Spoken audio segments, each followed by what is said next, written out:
mashitsi achaoneka here. Chaona zvakanaka mashitsi. Uchaona mashitsi zvakanaka here apa guys. Because you need to see mashitsi. Titengese mashitsi umwe weda. Need to tengesa mashitsi. Manje suwa kai. Suwa iri. Mbando varakete. Suwa iri.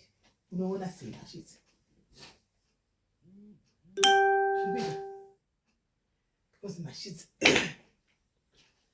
Guys, uyai muone mashitsi guys. Tikuzama kuti yai mutengere mwedu wedu, yai musapote umwe. Ndadzoka. Ndadzoka guys. Ndadzoka. Uyai wedu uyai. Hanza sikuoneka. Aiwa, ndichavhara ndokuti mashitsi acho aitawo white saka pari kunetsa.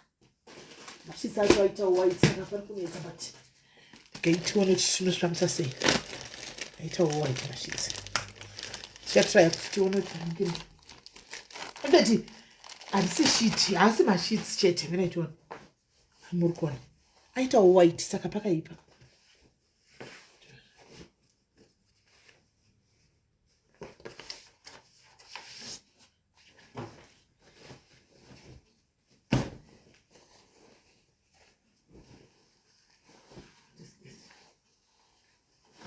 Okay. So iri bed sheet iri guys. Ndobisa ora ndinengeza pamusoro peri. Iri bed sheet iri guys. Sheet iri kai. Iri bed sheet iri ndinechide. Ha. Iri bed sheet guys. Saka ndingira kambira rakade. Bed sheet ndingira kambira rakade.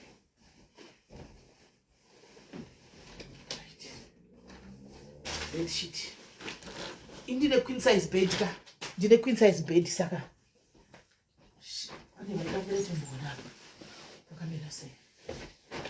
Pakamera pakade.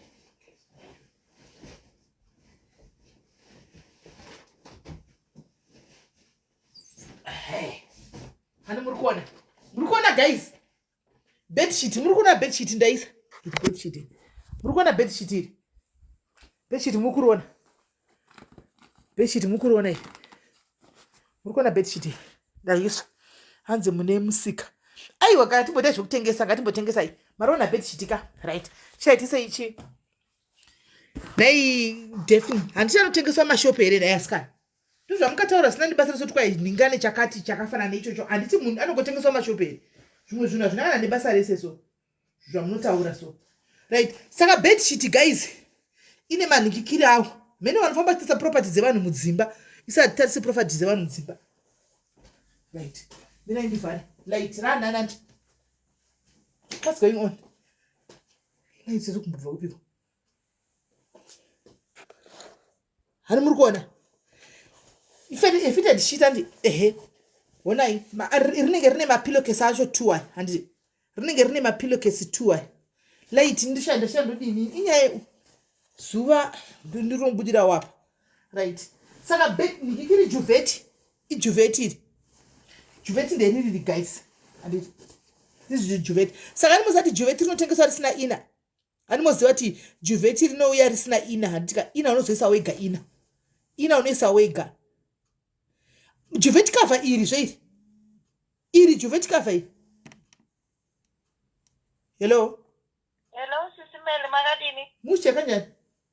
Ndiri right, ndiri mudhari. Ndakufunga iwo nhasi ndaungokumoresa.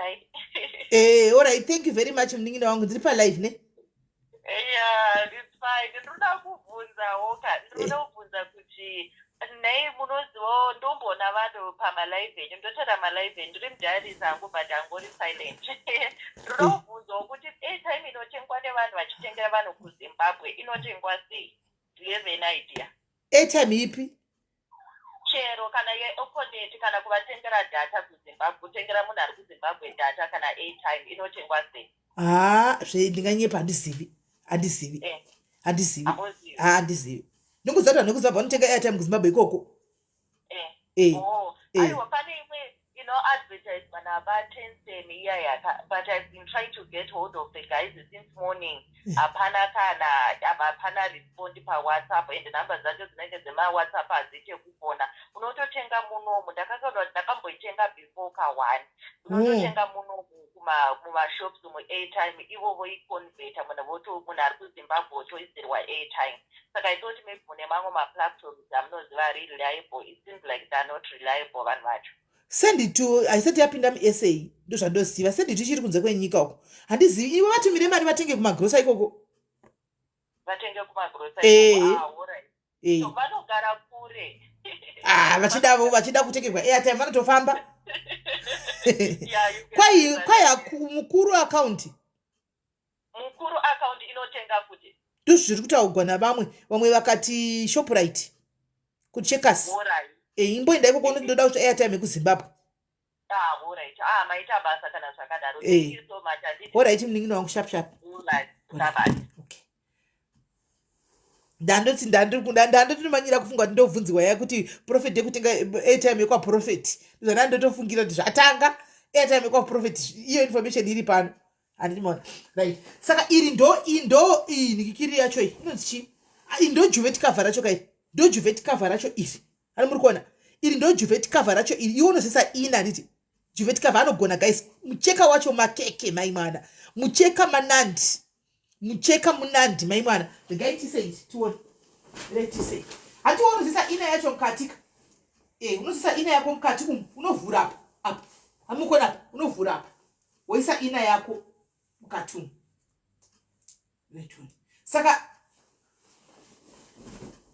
fite ndichitira uya nemanikikiri rauya nemapilokesi anditi fite ndichitira uya nemapilokesi aro 2 anditika juveti rakauya nemapilokesi aro 2 anditi that means vaya vanoda zvokurongedza mubhedha muchisa mapilo hobho anokwana vaya vanorongedza mazimbedha muchisedza mapilo amunoti kana movata mapilo aya munomaisepi kana movata nai mapilo amunenge makasa ari 10 pabhedha aya kana movata munomaisepi kana movata papa vanoisa mapilo 10 aya munomaisepi mazipilo hobho anenge akazara pabhedha kubuda half mubhedha wese unenge une mapilo kana movata munoitepi nai mapilo aya haina nditi zvakadaro iyi akani tsani kana movata munoisepi mapilo munodedzera pasi saka guys nangu handisuda kurishanisana asi handisuda kurisana asi ndoda ngokutaridzai kuzi amselling amutengesari mona guys iri haridi chapa kana une murume chapa kana kuti murume anoita zvekukanika motikari zviti mona kuti rakanaka sei muri kuona honai kuti rakanaka sei honai mucheka wacho wakanaka mai mwana mucheka wacho munandi kwai ndivata nawo vata henini hobho kuti ngeshawa mutsiba nemapilo ose aya right. Saka mapilo taona pa 4 2 ayo 4 kune vaya vanoita mapilo kesi 10 pabhedha aya atuoneke ndochi kaitosiya 2 mamwe ese mukanda pasi pakaucho pasist mapilo bomnandi manje haina ndimboisa mapilo ayo kupenga kuti mapilo 15 ndoisa mapilo angu 4 zvakwana 4 pillows dzakwana. Hello hello ma, this is Melly. Ndiri right kanjani? Ndiripo. Ndakambokuisira WhatsApp message ndichiti zvoni ndida kujoina inzvimbo izororo. Kana nhasi handafonerwa ndipo ndakakutumirai phone number zvesenesa nesenema. But handafonerwa. Vanhu ivava vanondibhuwa zvokuti ndimbobata wakadaro. Hai. Awo manje uri kufana direct kadewa kufona kuWhatsApp. Ore maifone kuWhatsApp. Ona ndemamwe aya mapilo kesi. Saka mapilo kesi aya munodai kuita 9 anokwana because so far tane 60 ka 2 4 5 andi tatove ne 6 ira risipilo ya isipilo kuna shakada kuna pile yakakura kida hebo hello right bata wakadaro gose all right.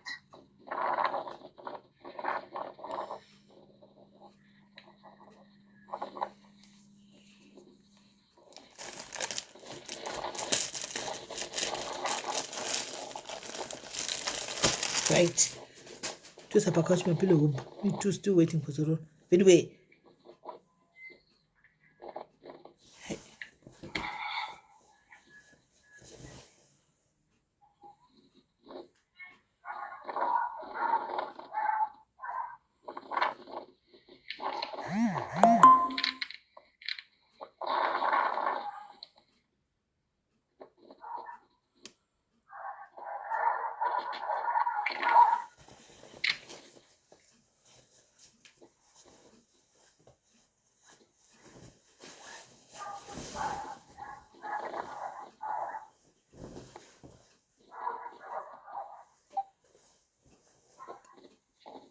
Hello. Muri sei boss? Yes, Marisai. Muri right. Ewa, munhu andifonera ndiri palive yangu yandiri kutozvitira wangu. Mama ngoti tibatsire wedu, ina andichazivini. Ndambozama. Taura nyaya yako shamwari. Okay, ndinoda kujoina zororo saka ndakatumira madetails angu sina SIS MELLY but asandafonerwa. I think it's 2 weeks ago. Nokuti imi mucomment section vakawanda varimo vari kuti nemi makamirira kufonerwa. Uyai kuWhatsApp boss vawi.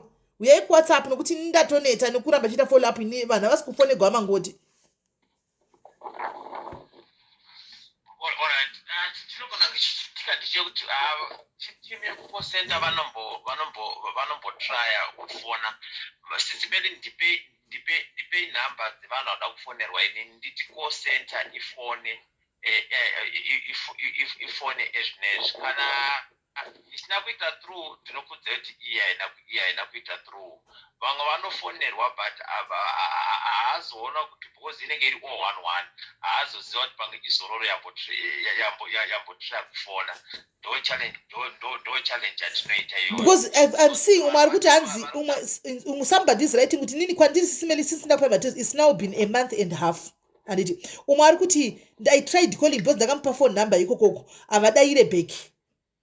Anditi so No. Remember number call center.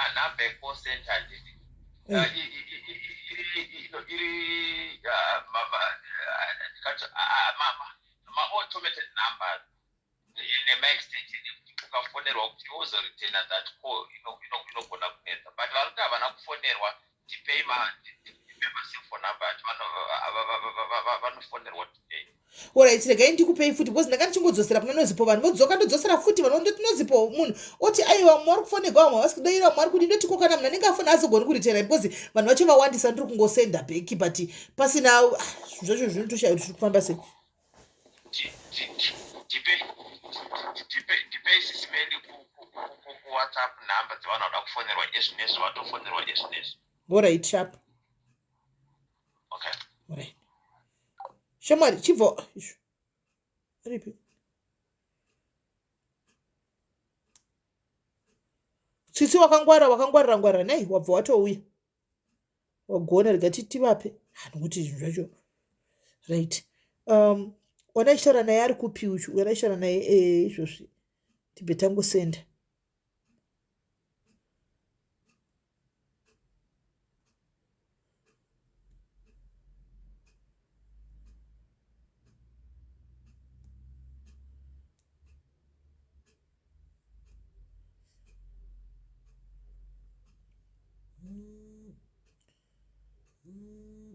Allo ndavapa namba dzako ndavapa. Alright, maita basa. Sharp. Right. Kana aripo guys mwari comment section ka? Ana aripo mwari comment section guys ari kuda kuti afonegwe zvasina kufonegwa please. Itoita izvozvi.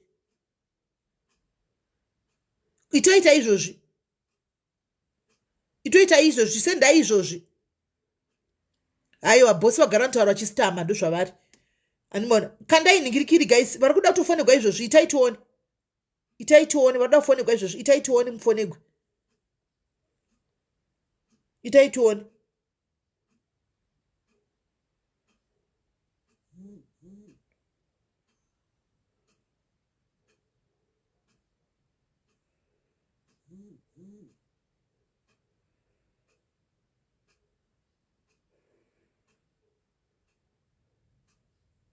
Itaitione. Isaituone. No, isa kuWhatsApp kwangu Eli. Isa kuWhatsApp kwangu. Sita rako ni phone number yako. Isa kuWhatsApp kwangu. Sita rako ni phone number. kuWhatsApp kwangu. Sita rako ni phone number. Sisimeli muri sei. Natsuka. Ini ndinototsuka sisimeli kwamuri. Tinozwa vari kabula nepasi. Ndototsuka kwamuri nokuti ndina mai vacho. Ndina mai venyerera. Kana ndisina airtime sometimes ndisina data ndinozodzokera live yenyu. Nandaidzokorera live yenyu kwaProfeti Jose yamakaita. Pane mubvunzo wamabvunza wokuti nai Profeti ndikuda kubvunza kuti kana spiritual husband inosiya masai here. Profeti wakati yes watu uchienda pandapaterera. Musuye wandakambofuna wasimili zvinhu zvacho zvisina chikutaura murume arimo zvokuti ndinandiri kunyepa. I think ndinotorota every day.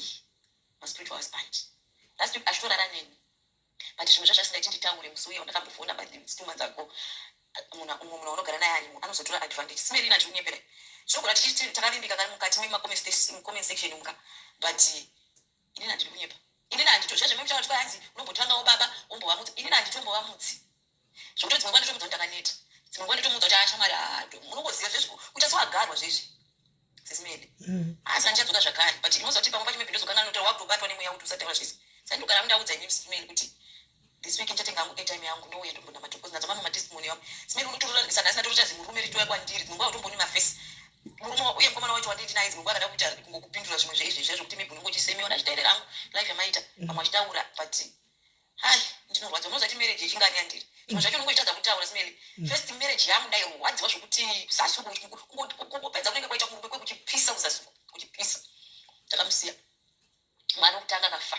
Ndine masiza ekuti ndo andakambobvunza prophet yekuti ndikaita mimba ndakatononoka kumuka ndafa chaikweni. Ndikatanga kurota green ndokumuka kwandakaita nechiri white because mama wangu inini vakafa neoperation yemwana wechitu pandakazoshaika. Simene zvimwe zvacho ka ndinotoda kuti mundibatsire ndoda kudzoka zvakare ndotenga hangu airtime yangu ndotoga ndakaibata. Zvimwe zvacho toda chinoudza inini kuti inini ndinogara nenyaya dzedu mumwoyo maybe hamuna kwamunobudisa ukaudza shamwari akaudza kuti mumwe munhu watangosa kuzvibudza kuti amuchiriona rakadai rine zvakati. Ndati ndikanyora message ngatore bisisi uye mwana wangu uya musikana wati naye ndozvokutomukanganisa kubuda mota every time mututu ndindzidza rekwake kuda kuti ndiri tsvaga amira. Baba vake vaya hapana kana anything chakamboya ngatika head notsva mwana out musota follow hana kana anything chakamboita kumwana kana nhasi kana kuzofona kana kuti achangomutarisao.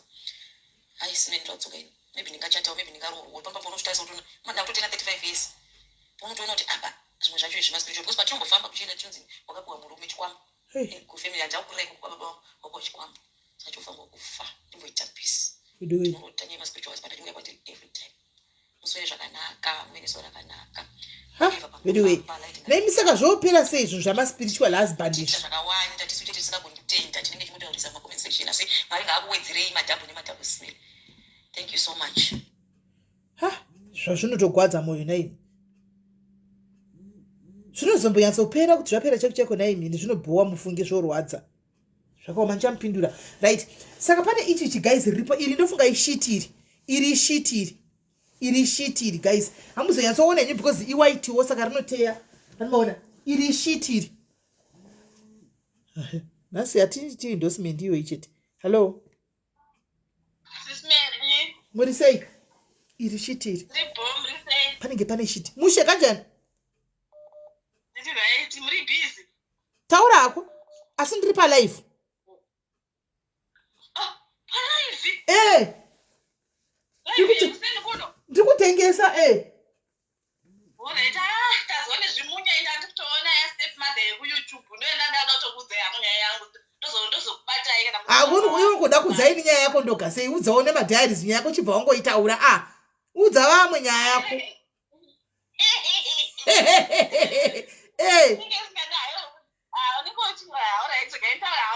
taura uri kuYouTube iwe uriwo kuYouTube hakuna anombokuziva kuti ndiani.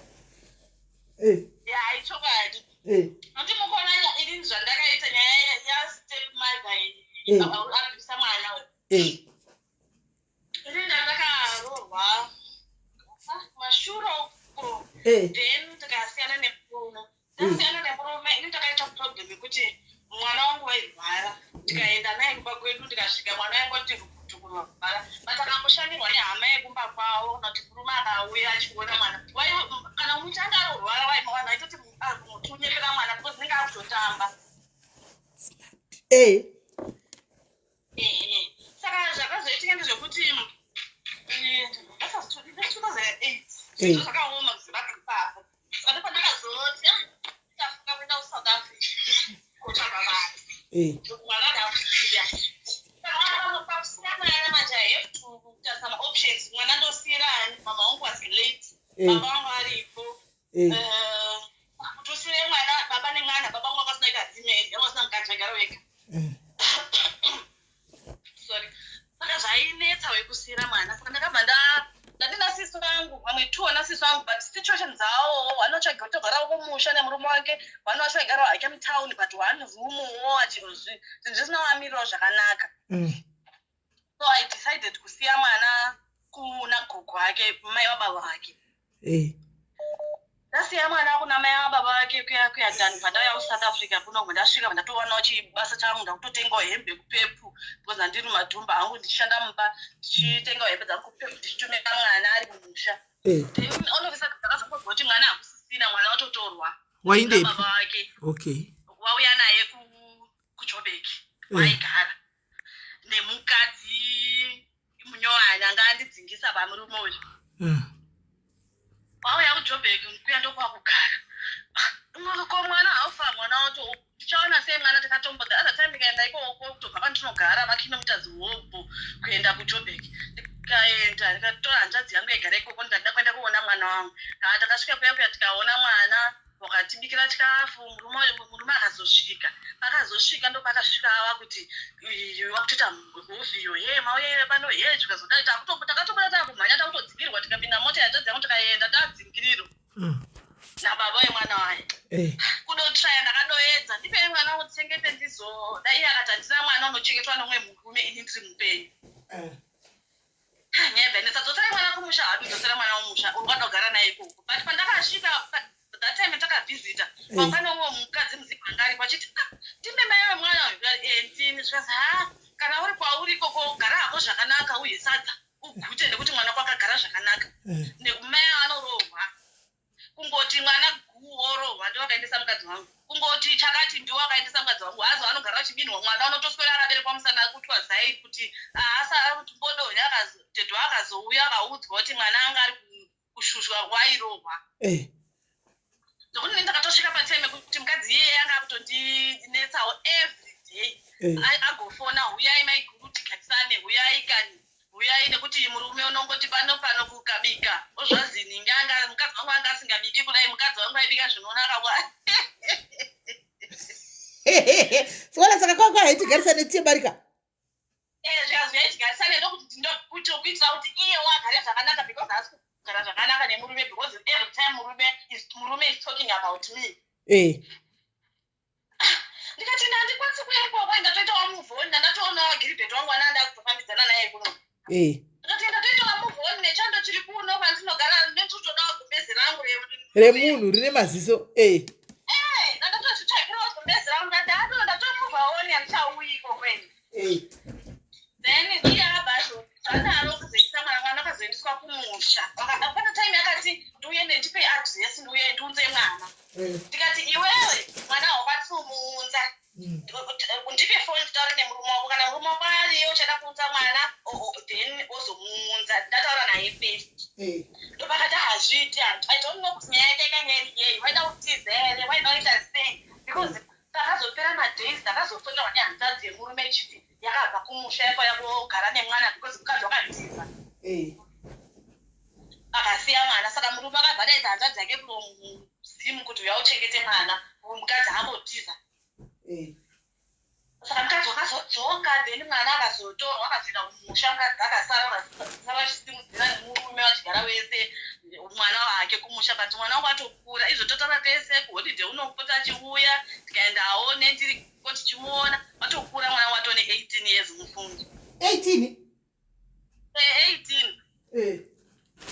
watokura ne 18 watorise natsonda kuti sometimes panyaya dzekusiya vana vanogurawo kuti munhu paari nemwana wake munhu paari nemwana wake but masituation sometimes anosiyana saka imimi situation yenyu yakaita kuti musiye mwana apa yanga iri yei ine situation yangu yakati ndisiye mwana one ini ndaiti mwana uyu waiti kana ari kumba kwedu wairwara handi muri kuona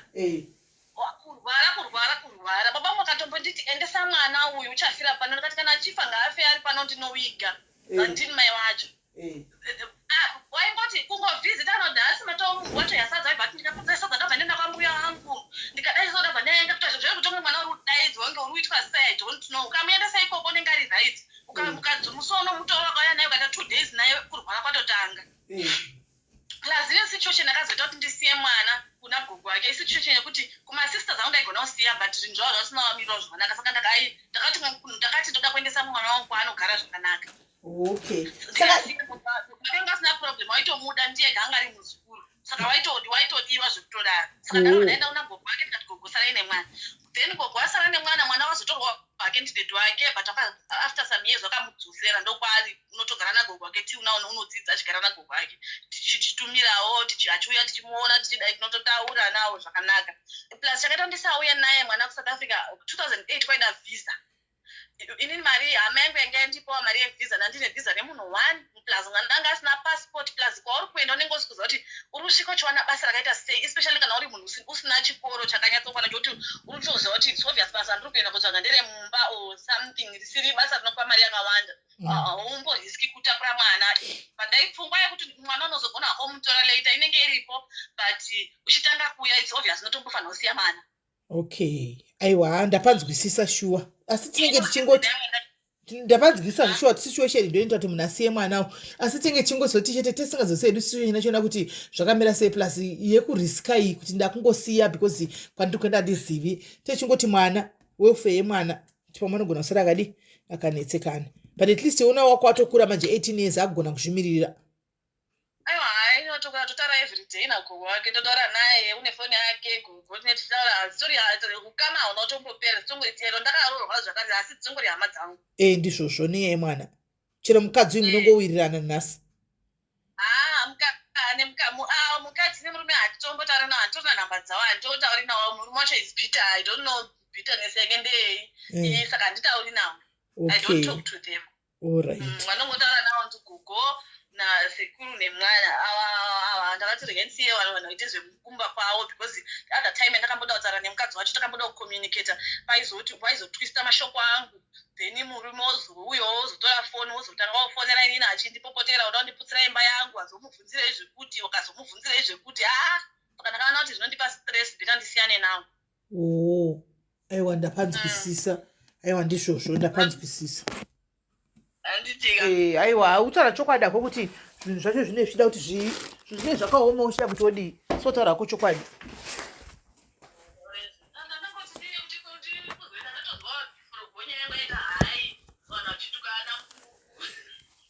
Vanhu vatukana here?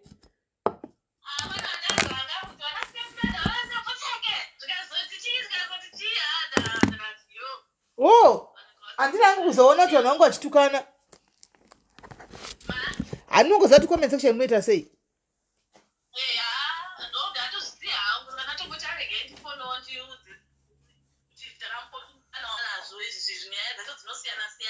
Ndizvozvo aiwa wagona alright waita kubasa munin'ina but thank you nekusapota kuYouTube ikoko.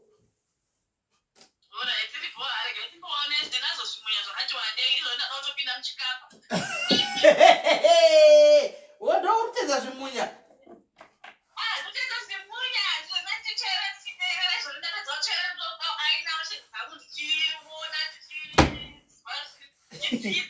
okay aiwa pakanaka kodi. Alright, thanks. Alright, sharp.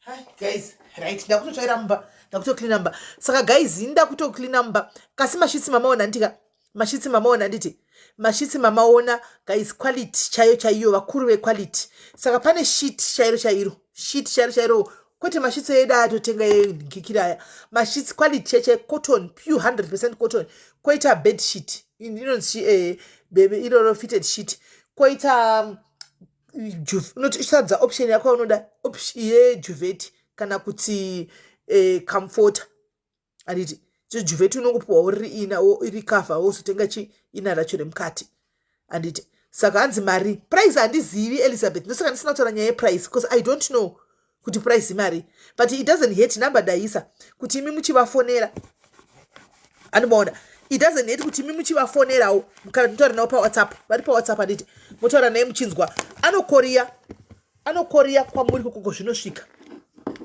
anomaona anokoria kwamuri kokoko zvinosvika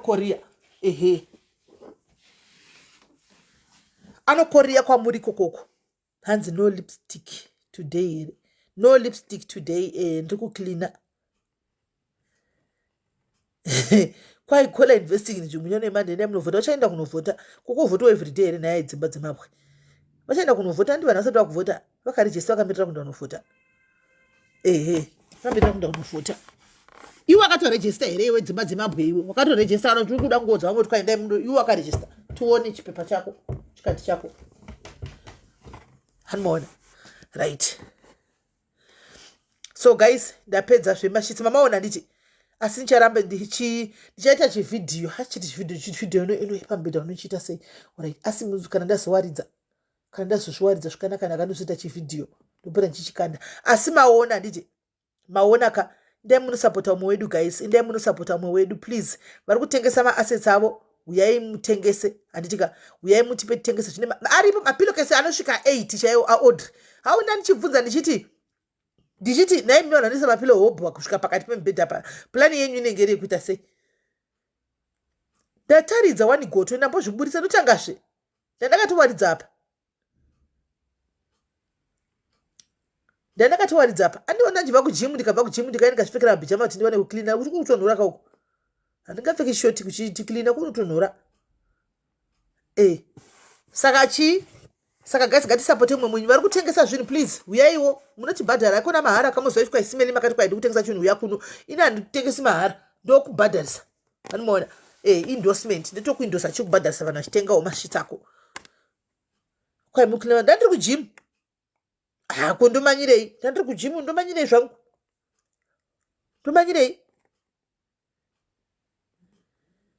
ndomanyirei kuklina hangu chaklina 2 hours dzangu dzekuklina ipapa ndapedza zvangu ndogesa ndozoya kulife saka perfect ini mapilo angu kuda 8 chaiwo kana 9 ameni mapilo kese nyamunozedza kusvika pasasi kwemubhedha ndotoona chero vana vangu mumabhedroom uno zvanenge vakaita vana Shakira mapilo kusvika hafu yemubhedha kwakele akatorawo stera ichona anenge ariwo hafu yemubhedha zviri kufamba sei indikangoisa 4 akwana kwai jimu nemabhija aiwa ndachinja wani vandiona chibva kujimu vandiona chibva kujimu ndachinja pandapinda mumba ndikachinja ndikapfeka mapijama iwaya nokuti ndoda kuklina kwai nditewo madhumbe wenyu masikati andiselina kana kuma 2-3 uko madhumbe asandida kuda madhumbe ekuti ndoda kumbozorora madhumbe handina mari kumubhadhara ndoda kumbozorora asi akoda kushanda ako mahara uya hana mari kumuzorora hana madhumbe munonetsa ana madhumbe unogatota wakagara wakatemwa musoro nana madhumbe masikati guys live yaigoko kuma 2-3 zvino kana mapilo 14 pambedha pacho pane pachavatika chero masikati hauvatika nokuti pane pangozara mapilo masikati chaiwo haumboti rega ndimbotora enepo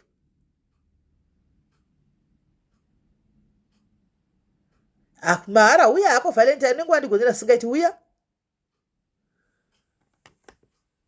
kwai 2 hours kuklina bedroom yesere aiwa kuklina imba yose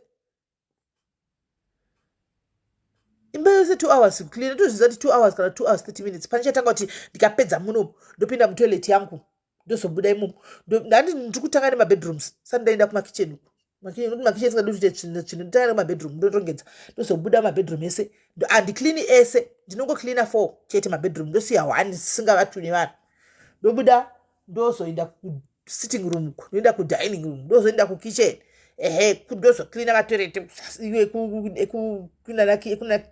ekukitchen kusitting room uko handinoona kuti pane basa ndozoenda paveranda pane basa handitorisewo mapilo kandisimeli kutoba ndakutaridze mozotarisa panapa mozotarisa kwanzi andiselina anoda kuklina ngaauye 25 pounds an hour kuti azoklinira ine here andiselina muchibhadhara imi venini vakaenda December vakarogwa venini vakainda vavane nhumbu vanga vani nhumbu vakawanikwa saka ndakabva ndamboti arega ndimbozorora ndimbozvigarira ndoga mbona kuti haufa unoremara guys unoremara uchiti kwa ende musikana everyday utadzakana kuklina mubhedha memwana utadzakana kuwacha utadzakana kubika uchikuti kwa musikana ndazvese imboitawo gadzidza kuzviitira munhu wega unotoremara sure serious guys unoremara imboitawo ga munhu uone kuti unosvika papi so guys ndakuenda tosangana masikati pa kwaita isimbe ndokutondedzai handizoiti manje nefoni ndikatopedza amangwana chaiwo ndichingotaura neminyaya aiwa ndozodzoka masikati ndapedza chirega ndimboklina ndimbonyatsa kupedza kuklina ndimbotanga nekuwaridza mubhedha unoremara sure persistence handizvo ndakatozviona inini ndanotoremara chaiko inini ndiri munhu anozviklinira ndega kubika chako ndatomboita zvokubika izvi ndatomboitawo zvipota tichimboita zvimashe zvokubika izvi asi ndakatotoita kuita chirema chaicho mai mwana kungodai nai wediwe ndipowo zvichakati ndishisewo mvura naimi kuita kunge munhu asina maoko ndakatonoti zvindotoremara naimi ndakatona ndotoremara hazvichatoshandi ndotoremara chaiko chaiko regai nditange okay, let's clean together. Thelma, as much as I want to clean with you guys, unoziva mahaters andi unoziva venga nditi inobuda neimwe nzira isiriyo kunzi smelly vanga vachititaridza ende pane ndichitocleana inada problem ndichitocleana kune screenshot association inenge ichitora of which I don't have a problem with that handiti but ndozoita problem panozobuda mashoko ekunzi vanga vachitaridza mbamao vanga vachidai that I normally don't want andiona that I normally don't want kwanaketi unodidi but that I normally don't want ndiri munhu mukuru vanaketi vanodika takasiyana handiti saka ngatongoita hedu zvokutamba tichinongodai tichidai hanzi ndoda mukuremara lolo hazvinakidzi wena hazvinakidzi tindi kunyeperana hazvinakidzi wotosochati naiwe uya undiklinire mutoreti yangu yandabva kuenda kunoweta naye mindiuzewo haiwa kana hanzi nditoklina saka takawanda gaisi saka chiregai ndikline handiti yes tendai handiti imba handitaridzi nokuti zvinotanga seizvozvi zvichifungwa kuti tikuita zvakanaka uchinzi hatitiklinei mangwana inotwistwa unotosaka zvemba apa ndatitaridza because mashitsi ndashaya kuti ndomaita seiko kuti muone kuti ndiwe nawo ndingokuti musingaoni papa chinetsa saka ndakutaridzai ndakutadzai kona iyo kuti onai mashitsi aya guys ndaisa apa ndazodai ndikadai mashitsi aya ari paya onai soso maona ndichika zvemudzimba izvo nezvechichi zvimwe no panonetsa so guys tobatsana masikati kuma 2-3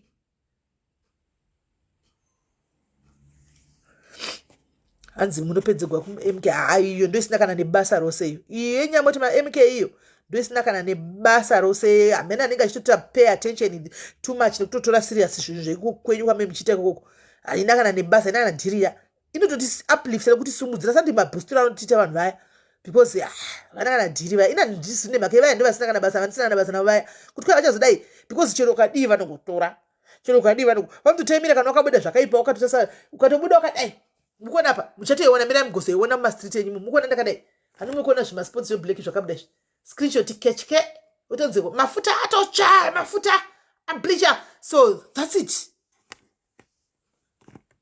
it so vaya ndo vasina kana dhiri vaya havana kana basa vaya kutonyatsoona kuti these people are bitter and miserable saka there's nothing that you can do to a person who's like that asingatsvagi help anoda kushanda mumunhu saka havana kana dhiri vaya ngataurei vamwe vanhu tori nani ngataurei zvitori nani kuti vanhu sina basa havana kana dhiri vaya kona chimukira kwana dzese kuti zvisina basa indatotengesa endorsement andaita iyo yekutengesa majuvetsai ndakabhadhagwa ende nichatotengesa ndakabhadhagwa zvoizvo havana kana dhiri avo guys ndakwinda nditi kana ndisamira zvandikuta zvanoda because ndakana dhiri na because handipotozvioni futi zvandinga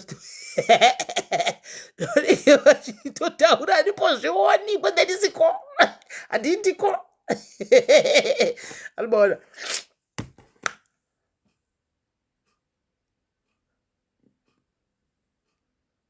exactly vanhu vakawanda ndavazotofa zhinji vandotora takatobvako takabva ndakakuonai makaposta ukati garigai ndinoona ndikaona zvikutaugwa ndoti ndo inoni social media iyoyo saka vana kana dhira regai vaiti yavari kuita koisita itaita kunoku seaiti postwa ikoko monotuka ikokoko monobatsira kutuka ikoko kana mapedza ikoko kana ndatangawo yangu live moya pano mazwa toita zvepano kana matanga moenda ikoko tichingodaro ndokuti social media inakidzeka vakumana